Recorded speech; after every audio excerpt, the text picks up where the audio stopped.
Getting out into nature and being in those really beautiful places is excellent, both for people's physical health as well as for their mental health. There's something very kind of peaceful and tranquil about, the solitude that the moors can give you.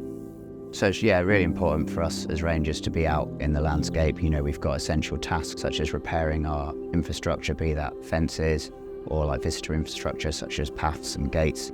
So over the years that I've been working on Kinder, I've kind of seen it go from like the desolate moonscape that we saw today on the control plot through to the healthy, vegetated, vibrant habitat that we have up there today. But obviously the reason this project is ongoing is that there's still a huge amount of work to do. My hope for the future of Kinder is that we continue on the trajectory that we're currently on, restoring those areas of bare peat, increasing sphagnum moss, and creating, this fantastic haven for both wildlife and people.